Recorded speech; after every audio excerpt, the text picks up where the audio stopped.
Hey everybody, this is Captain Kyle and I'm here with a special Versus review. Of course, they're all kind of special, but this one's special because we have the G1 set that becomes Squawk Box. We have Squawktalk and Beastbox, and they are going up against the new Chatter. Well, it says Chatter source, but I'm just going to say Chatter, that is made up of Orang Box and Eagle Box, or just Orang and Eagle to form Chatter. So we're going to go through these, and you get to decide which is better. Be right back. All right, so we're going to quickly go through the G1s first, and then we're going to get to Dr. Wu's inventions, because we'll have a lot to say. But just to talk about the original G1s, this was a very cool set that we had way back in the day.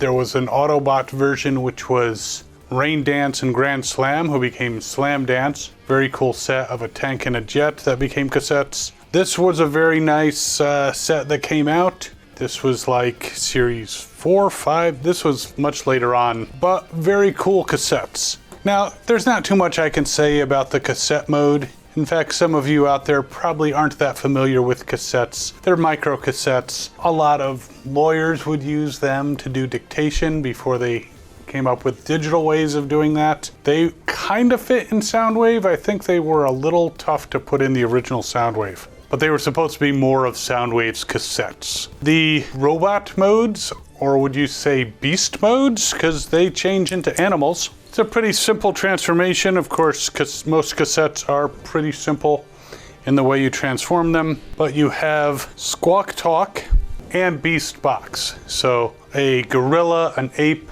and an eagle, falcon, some kind of bird. It's very hard to tell because the plumage is not exactly beast accurate. A very cool set. Full disclosure, these are actually reissue knockoffs, but they're virtually identical. Almost impossible to tell the difference between these guys and the actual real ones. In fact, I don't remember if the real ones have rub signs or not. These do not, which is usually a way of telling whether or not something is an original or one of these new high quality fake reissues. But for the purposes of this, we're comparing this G1 set to the Dr. Wu's. So those are the beast modes. Let's take a look at Dr. Wu's things here.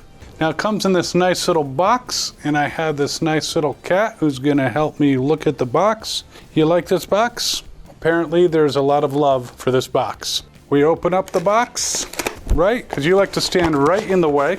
And we have the cassettes in a nice little plastic container. We have the weapons attached to this plastic sprue tree thing. We have a card for Eagle box. We have a card for Orang box. Woohoo, there you go. And for Chatter source. They're kind of neat cards. I like the attention to detail that Dr. Wu has with his toys, but we'll put those aside. And we have two sets of instructions. One is the instructions to change them from their cassette modes into their beast robot modes, and the other is to merge them together into full Chatter mode. But before we look at the beast modes, let's take a look at the cassettes. They are smaller than the originals, but that is actually in keeping with the new size of cassettes that we've been getting. I have a couple of those cassettes. I'm not going to do a versus with Laserbeak and Frenzy.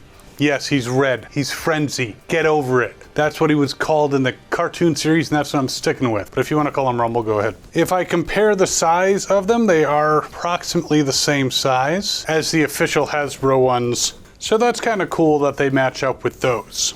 We have a special guest of Soundwave, so I'm going to open up Soundwave, and let's see if these cassettes can fit inside. So putting in Orang. Yes, he fits, as does Eagle. I mean, it doesn't fit perfectly to pop out all the way with Eagle. Really depends on how you put it in. This just does not sound right. But they will fit into this wonderful Soundwave. So their weapons come on this little sprue, this little bag. And I gotta say, they're really small. I mean, you gotta be very careful. The package does say age 16 or older, but you could very easily lose these.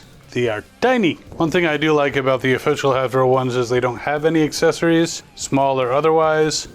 Now with Orang, it actually shows to fold and get rid of the fists. I kind of like the fists out though for him being in monkey mode, ape mode. And you just put the accessories on his back, and it's also pretty easy to transform Eagle.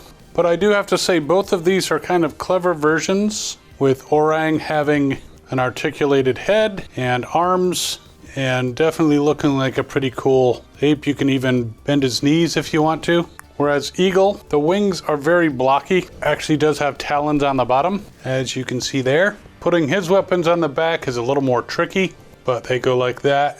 And keep in mind they're tiny, so you may be more than 16 years old, but you can still lose these things. But a great set, a great homage to the originals. The color is a little bit different. The green is lighter and the purple is also lighter for the new ones. And size-wise, obviously the G1s are much bigger, but a good set of toys. I would say these are pretty quality. Of course, you know, they're being a third party, not having the safety standards and all that, but they're still good quality. But now, what you've been waiting for. Okay, I hope you've been waiting for. Let's put these guys into their merged mode, because that was definitely the coolest thing about these cassettes. Cassettes in the show, pretty small. Not exactly the most intimidating, though oddly they had Overkill and Slugfest, who were dinosaur cassettes, so not sure how they worked. But having these cassettes merge into a robot was a very cool idea. I have to say, of the robots that merge together, Slamdance I think looks a little bit better. The interesting thing is with these G1s, you could merge the weapons together.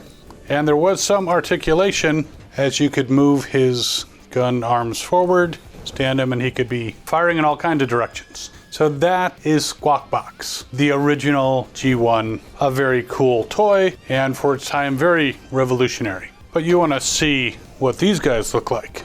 They merge together pretty quickly and easily, and I have to say overall, with the ball sockets for the shoulders, you can turn the head. It's got elbow joints, it's got knee joints, but of course can fall apart. He's not exactly held together with crazy glue. He does have knee joints, can do side kicks, can do a full Jean-Claude Van Damme.